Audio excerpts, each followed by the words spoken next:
Samara Day. I'm from Orange County, California. I'm half Japanese and half Irish American, and I live here in Long Beach, California. Okay. Do you have any brothers and sisters? If so, where are you in the ranking and pecking order in the family? The youngest, oldest, in the middle? It's a little complicated. I'm a middle child, but I was kind of raised like a only child because my oldest sister's like 12 years older than me, and my younger sisters are so much younger than me that I've only really been by myself growing up.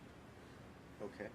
Now, as you were growing up, was athletics ever a big part of your life? Were you in high school sports and college sports? Definitely. I was in private school all my life, and so we had really small classes, and everybody was encouraged to be involved in sports. So I played like every sport until maybe high school, and then kind of only did basketball and volleyball, and after that, just mostly like working out, running, things like that. Okay. So now you went from high school into college. What did you study in college? And did you do college before your military involvement or after? Um, my first experience with college was studying language, and that was basically influenced by my job in the Air Force as a linguist. And after the first 2 years studying language, I pretty much decided that I didn't want to continue with that. So since I've returned to California, I've been studying international business. Okay. Now, you were a linguist in the Air Force. You also were exposed to obviously more physical conditioning. How did some of the sports and things that you did prior to going into the military help you with the military and that conditioning? Well, honestly, there was nothing that could prepare me for military conditioning. I mean, you show up and you think you know, but you really don't know. So, my first run, even, I remember I was stopping on the side of the track at like 6 in the morning and wondering what I put myself into. But, you just get used to it over the 7-8 weeks, and then after that, you're just like a new person physically. Okay. So the 7-8 weeks you're referring to is the boot camp phase Yes. going into the Air Force. Okay. Basic training. Okay. Yes. Okay. So then here you are exiting the military, and now you're getting ready to get into pursuing a professional career, which is going to be. Right now, I'm kind of leaving that really open.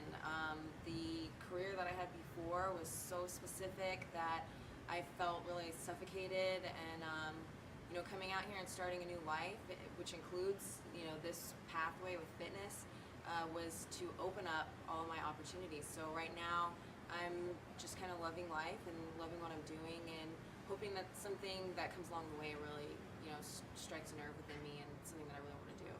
Okay, so striking that nerve within you right now, you've gotten involved in fitness competition. You've managed to do well in a relatively short period of time. You're amongst a good group of highly competitive females. When did you start with the process? I mean, you kind of considered it. What was the triggering point that made you decide, okay, now I'm going to get into shape and pull the trigger and start to be competitive? I don't think I really was putting it into categories right away. I just saw that there was a separation. There was people who kind of worked out and it was like a hobby, and then I started seeing these people who kind of made it their life. Like there was a goal, there was something they were really working towards, and that was probably one of the first times that I was working out at M2 when I saw Alex Zarega, and she was by herself actually. But I mean, she was lifting like way heavier. She was just definitely in the zone. You could see it in her face, and I was just looking at her and thinking like, that's what I want to do. I want to be focused and really be putting my all into something. I don't want to just be dabbing here and there. Okay. Would you say to any young girl that asks you about getting muscles that it's an easy thing to do? Do you find that it's a lot harder than people believe it is for a woman to change her body like that? I mean, there's a way to say yes and a way to say no to that question. I mean, first, obviously, it's not easy, but anything that's worth it isn't. So the difficult parts, obviously, the physical nature of it. You really need to be prepared all the time and really set yourself up to meet your goals daily, with your nutrition and everything. But also mentally, I mean, it's really easy to get off your path and to really not be in the right place. So you really have to be mentally focused too.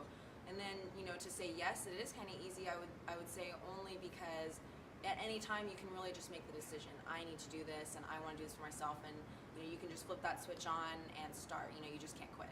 Okay. Now, as an Asian American, and your mom's side of the family, and through the family, is being a woman involved in fitness at the level you are an acceptable thing? Is it frowned upon? What's the general consensus? I think that for most of my family here in the States, it's not really a big surprise. I come from my father's side as military, marathon runners, things like that. But on my mother's side in Japan, they've been following on Facebook, and my mom's always sending stuff to them overseas, and they're just like amazed. It's like this new thing. They're just like wondering, like, what am I doing? Asking her all these questions. They're just really interested. So I think there's a lot of approval and support, but it's just like so new that it's more like an interesting thing to them. Okay. Now, we also are interested in finding out about a charity, an event, something that you've aligned yourself. What is it? Why are you supportive of it? Right now, I'm really in support of the National Math and Science Organization. Basically, everybody knows what the economy is going through right now, and a lot of schools across the country are taking a hit. Public schools, and who's affected by that is really the youth of our nation. And to me, math and science is really the building blocks, the foundation of getting a good education. Along with many others, but really that's a good focus, I think, for young kids. And we have to make sure that we keep that in the schools. So I'm very much in support of that. Okay, and then of course along with physical fitness and education. Of course, yes. 'cause And, they go hand- actually, we need to get that back into the schools, definitely.